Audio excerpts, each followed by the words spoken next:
पुढची महत्त्वाची बातमी आपण पाहूयात। महायुतीचे उमेदवार बिनविरोध निवडून आले हे खरं, मग विरोधकांनी त्या ठिकाणी उमेदवार का दिले नाही? भाजपचे मुंबई अध्यक्ष अमित साटम यांनी विरोधकांना सवाल उपस्थित केला।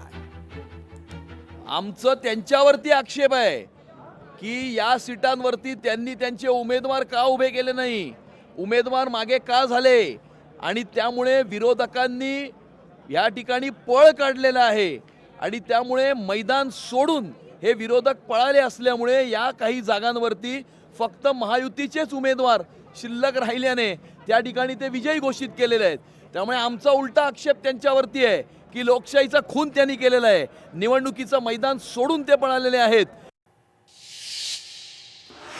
जनाची नाही तर मनाची तरी बाळगा, हर्षवर्धन सपकाळ यांनी निवडणूक आयोगावर टीका केली। नार्वेकरांवर कारवाई करा, नार्वेकरांचं वर्तन गुंडासारखं आहे, हर्षवर्धन सपकाळ यांनी टीका केली आहे।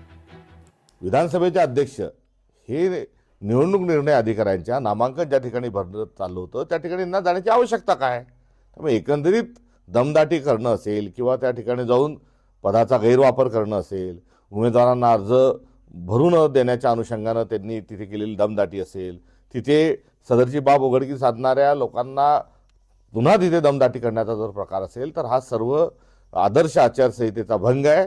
निवडणूक आयोगाने आता संपूर्ण नियम जे गुंडाळून ठेवून आता त्यांनी भाजपच्या दावणीला स्वतःला बांधून ठेवलंय, हा मी जो आरोप करतो तो खऱ्या असल्याचं या निमित्तानं आढळून येतं।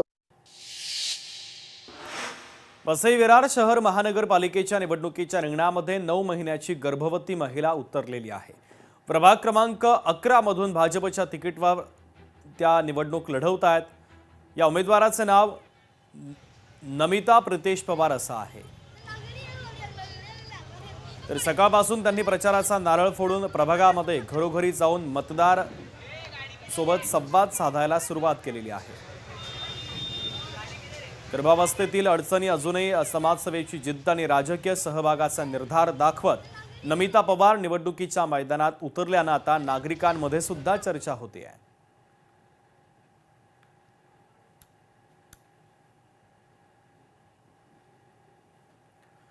तर वसई विरार महानगरपालिकेच्या निवडणुकीमध्ये त्यांनी आता अर्ज भरलेला आहे। निवडणुकीच्या रिंगणामध्ये गर्भवती महिला उमेदवार आहे।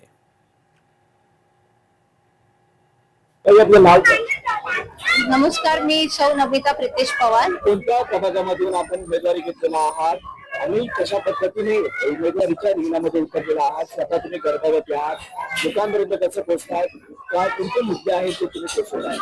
मी प्रभाग 11 मधून उमेदवारी घेतलेली आहे आणि आज सकाळपासूनच प्रचाराला सुरुवात झालेली आहे। लोकांना मी कनेक्ट करायला सुरुवात केलेली आहे।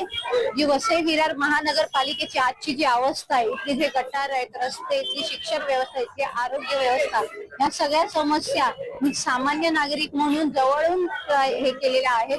त्यामुळे मी हा निर्णय घेतलेला आहे की मी स्वतःहून या निवडणुकीत उतरण्याचा, या रिंगणात उतरण्याचा निर्णय मी घेतला। महिलांसोबत विचार विनिमय चालू आहे, कशा पद्धतीने महिलांना कन्व्हिन्स करताय, कुठले मुद्दे जे आहेत ते महिलांसाठी तुम्ही घेऊन येणार?